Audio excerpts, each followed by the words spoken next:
begin, let me express the horror and grief so many Americans at the heinous assassination of Charlie Kirk have felt. Charlie was a giant of his generation, a champion of liberty, and an inspiration to millions and millions of people. Our prayers are with his wonderful wife, Eric, and his beautiful children. Fantastic people they are. We miss him greatly, yet I have no doubt that Charlie's voice and the courage he put into the hearts of countless people, especially young people, will live on. I'm pleased to announce that I will soon be awarding Charlie Kirk posthumously the Presidential Medal of Freedom.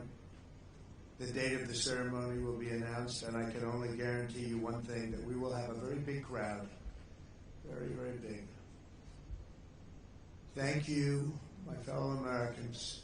84 years ago this morning, the banks of the Potomac were filled with the clamor of construction workers who broke ground on the building, now known as the Pentagon, on September 11th, 1941.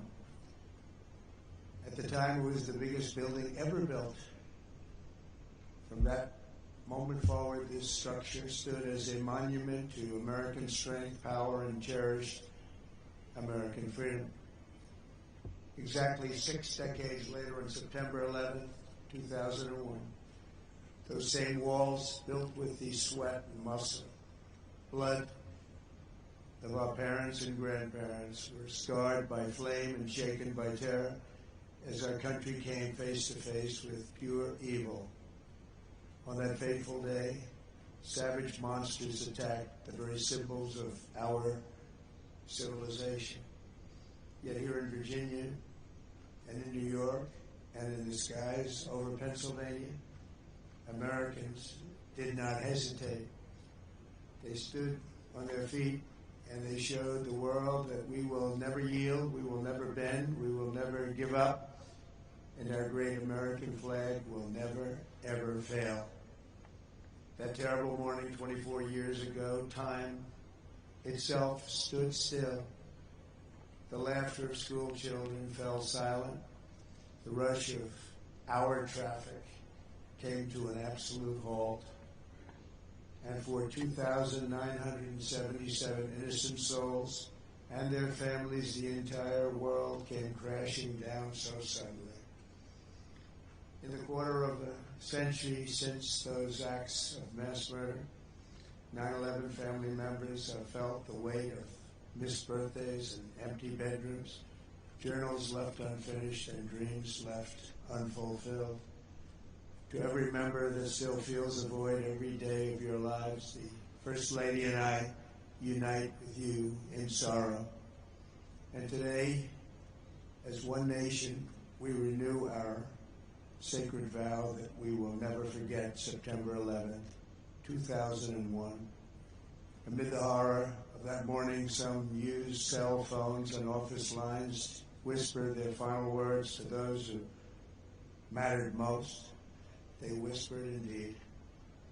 At 8:59 a.m. aboard United Flight 175, Brian Sweeney called his wife, Julie. He told her, "Do good. Go have good times. I totally love you.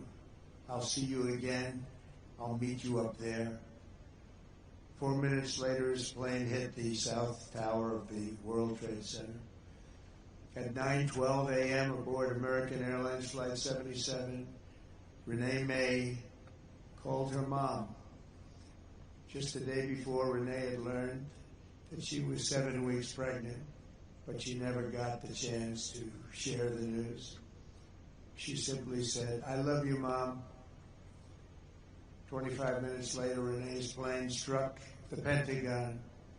So violent a strike it was. At 9:53 a.m. aboard United Flight 93, Elizabeth Wayneo called her stepmom. They're getting ready to break into the cockpit. What do? I love you so much. They're going to break in. 10 minutes later, Flight 93 ended in the hallowed field near Shanksville, Pennsylvania.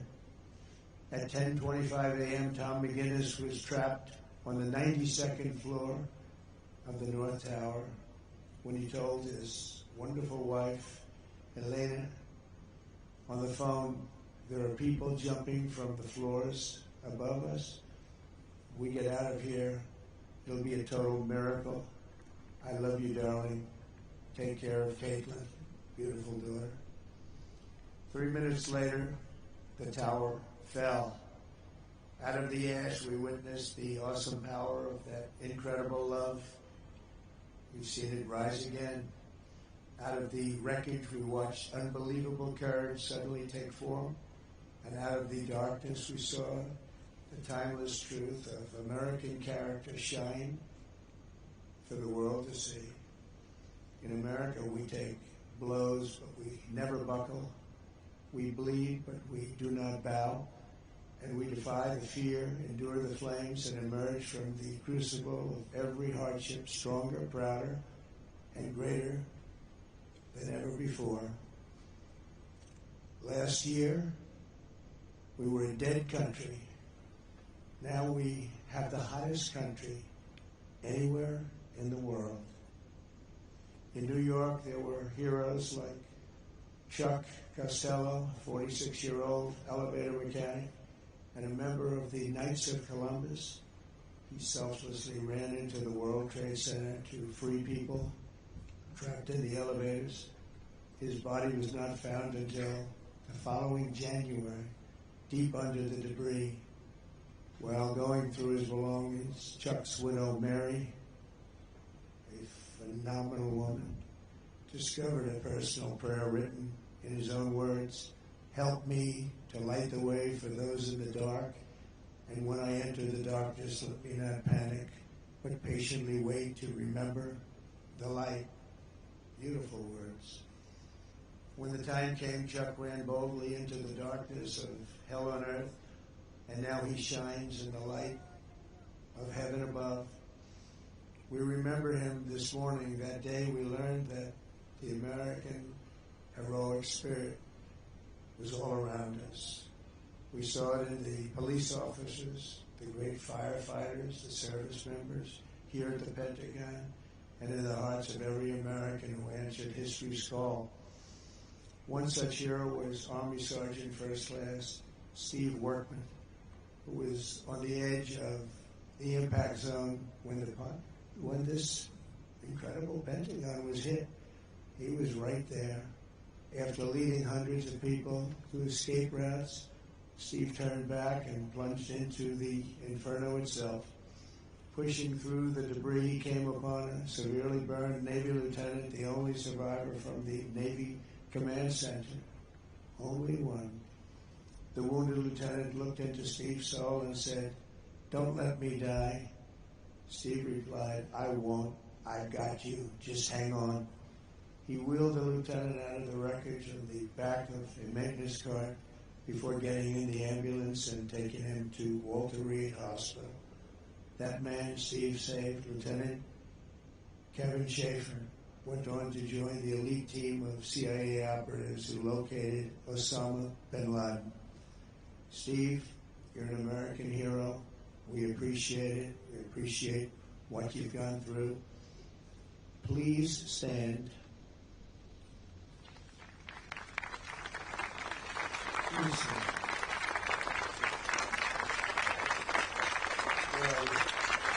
Good-looking man. A good-looking guy. You remember that day. You remember that day. Good. Thank you very much, sir.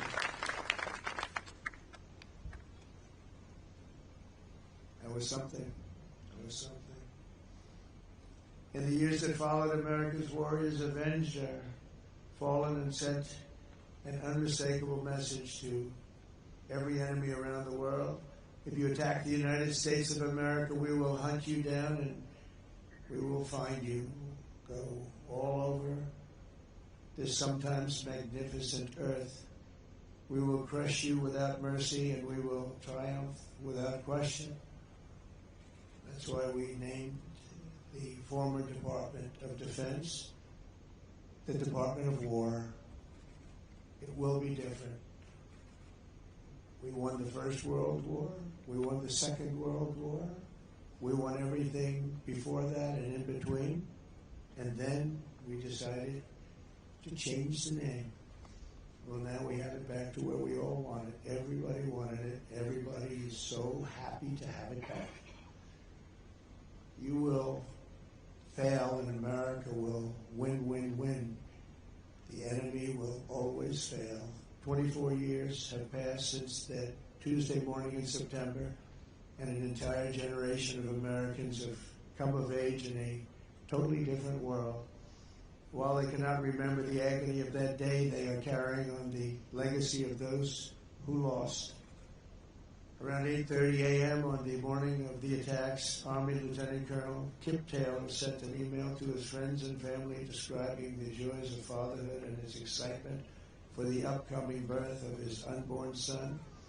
He wrote, after you have kids, there are days that you just get going and you say, "Hi, honey, I'm home."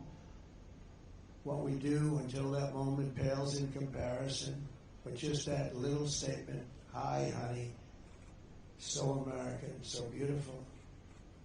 But that's really the point of it all, isn't it? An hour after he sent that email, Flight 77 flew into Colonel Taylor's Pentagon office and claimed the life of a very proud father and true patriot. 6 weeks later, on October 25th, 2001, Colonel Taylor's son, Luke, was born. Luke then tragically lost his mom to cancer when he was just 2 years old, leaving him to be raised by his father's brother. As a young boy, Luke asked his uncle about the folded flag on the bookshelf, and when he learned about his dad's decades of devotion to the Army and the horrors of September 11th, that's when he learned. Luke carried that memory with him and joined the ROTC as a college freshman. He graduated just last year, and I'm pleased to say he is with us today as a second lieutenant and doing very well. He's rising quickly in the infantry, preparing for Army Ranger School. The spitting image of his dad, they say, Luke says that every time he puts on a uniform, he feels connected to his father and to our country. But it was a father he never knew. Luke, your parents are together in heaven, and they could not be prouder of the man that they have produced. They produced you. Those two great people produced you. Luke, please stand.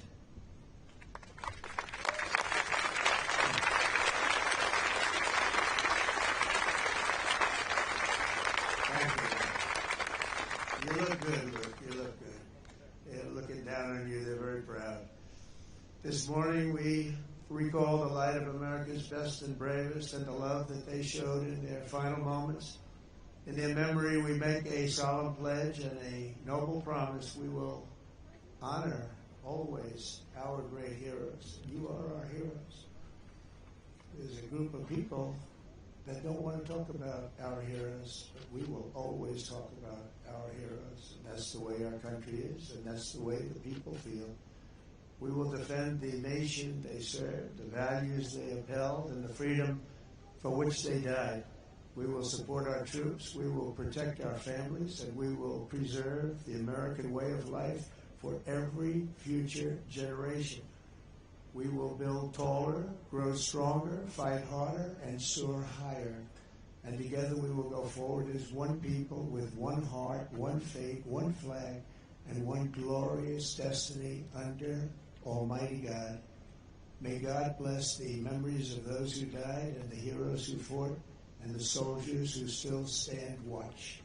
May God bless the United States of America. Thank you very much. Thank you. Thank you.